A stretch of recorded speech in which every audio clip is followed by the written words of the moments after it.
For the past couple of weeks, I've been trying out this GoPro Hero 10 Black. I've been flying with it on my FPV quads and I've been trying out different resolutions, different frame rates, different colors, and also different stabilization options. And I think I finally came to what I believe is my personal perfect setup, which I will share in today's video. I'll let you know what settings I use and I'll also show you some sample footage that I recently recorded on this camera. So let's begin.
So the footage that you just saw has been shot on the GoPro Hero 10 Black with this iFlight Chimera 7. I've been really loving this quad lately.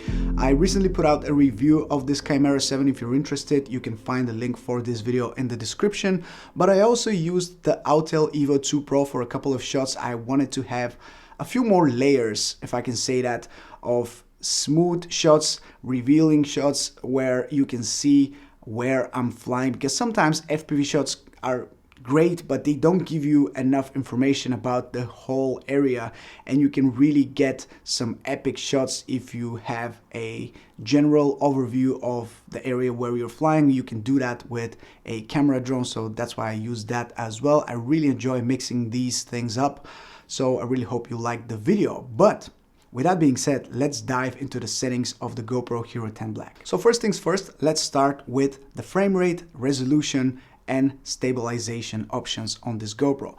Personally, I use real steady. So for that to work, I need to turn off the stabilization on this camera and I need to shoot in 4:3 aspect ratio. My main footage that I always record is in the highest resolution possible, which is 5K, and then I select 30 frames per second because most of the time I don't plan to slow my footage down when it comes to FPV. As a matter of fact, if you're shooting a lot of FPV, you will notice that you don't slow the footage down, you speed it up, because sometimes you are flying some really long lines and it could be a little bit boring to stretch the video out in its current speed. So sometimes you need to speed it up, and I've sped up some of my footage in the video that you just saw. It's just for it to be a little bit more dynamic, to be a little bit more interesting, and of course to not drag it out too much so it becomes boring to watch. So for me, 5K 30 is great if I do record something that I think will be useful to be slowed down, like drift footage or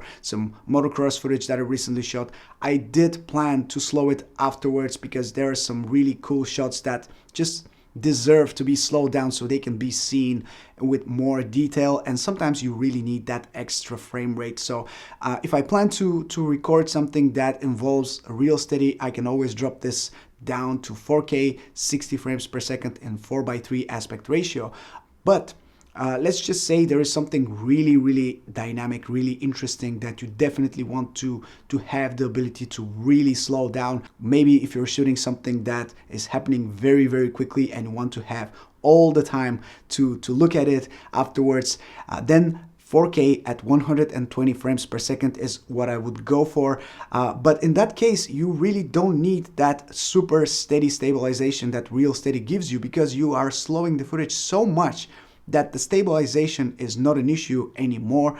Especially if you are flying smoothly with your drone, you really don't need that much stabilization applied to your footage. So the Hyper Smooth 3, which we have on the GoPro Hero 10 Black, is actually ideal for those situations, and I don't mind using it every now and then. It really comes down to what type of footage you are planning to shoot. Now keep in mind, if you shoot in 4K 120 or even 4K 60, the battery drains very quickly on this camera, so you'll need to have some spare batteries if you really want to shoot for a longer period of time. And I advise you to stock up on your batteries anyway, because the GoPros are notorious for having really short battery life. Now when it comes to the lens, I always set it to wide. I don't like the look of the other options that you have on the GoPro, such as linear or narrow. They're just too cropped in and I don't like the look of it. I know some people are not really big fans of the fisheye distortion and look that Real Steady gives to your footage, but although sometimes it looks very distorted on the edges, most of the time the footage is in the middle. What you're recording is in the middle, so obviously the viewer is watching the middle of your shot and not exactly the sides of the footage. So the distortion really doesn't matter that much to me. You can always crop in a little bit to cover that distortion, but like I said, it's not a huge problem for me. When I shoot with my GoPro, I always turn Protune on, which basically gives you more settings to tweak and more settings that you can lock so they don't move when you shoot, and you can have that consistency when you fly from one place to another. I set my bitrate to high because obviously you want the best quality possible when you record with this camera. My shutter speed is always double my frame rate. Sometimes I experiment with it if I know I will be very close to the ground. Sometimes I don't set it to double my frame rate, I set it to 4 times my frame rate. So if I shoot in 5K 30, I don't set the shutter speed at 1/60, I set it to 1/120. That's sometimes it's just needed when you fly close to the ground and you know you will have a ton of motion blur, and sometimes it's just too much. It is natural, but it is too much. So sometimes to counter that, you can set it to double the frame rate, so 4 times the frame rate. You get my point. But most of the times I shoot in 1/60th of shutter speed. As for the white balance, I always set it manually to 5500 kelvins and I adjust it if needed.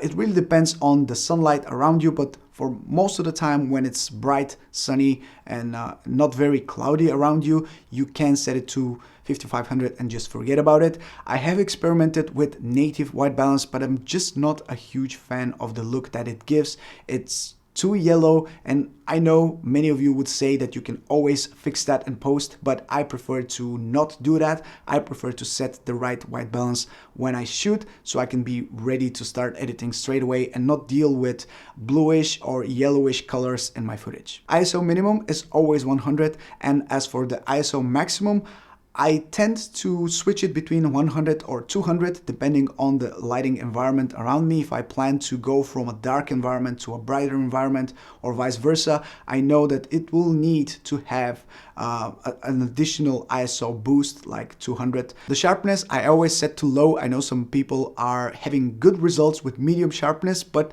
I just prefer to add sharpness in post.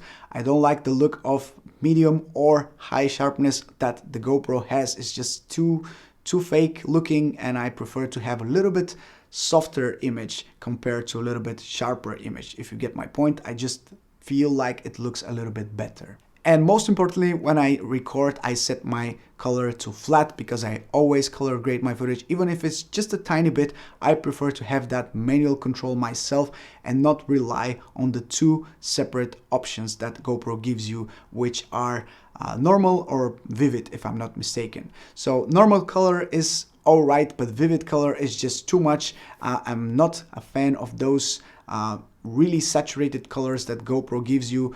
In the past, the GoPro 9 and the previous GoPros before that had that GoPro color, which is really too much in my opinion. So I prefer to add saturation if I want to, but not rely on the GoPro to bake it all in the footage and give me too much saturation. And finally, I turn raw audio and wind protection both off because I don't really need them. Most of the time I don't need the audio from this GoPro. And finally, of course, if you apply all of these settings, you will have a very bright image, so you will need to counter all that light that comes into the sensor with some ND filters. And the ones that I use the most are these ones, the Shutter Collection from Polar Pro. They are made to work both with GoPro Hero 9 Black and the Hero 10 Black, so if you have purchased some of these filters previously, you will be able to use them on this camera as well. I do have some freewell filters for this camera as well, and it's a nice backup solution in case I break some of these and I need to have some spare ones. They're also great, and they're a little bit cheaper as well, and I'll link both of these options in the description below. There really isn't a big secret about these settings. I have been using them for years on other GoPro cameras. They just work better here because the processor is better, the image output is a little bit better, and you have some more frame rates and resolutions, which are always nice to have. If you have enjoyed this video, I would appreciate if you drop a like and you've subscribed to my channel. Help me achieve 100K as soon as possible. I have prepared a lot of nice prizes that I will be giving away as soon as we hit 100K on this channel, which I'm really excited about. So stay tuned for that. More info will be coming in the upcoming weeks. But with that, I want to say thank you for watching. This is Mike from Drone Supremacy. Take care everyone, and I'll see you very soon. Ciao.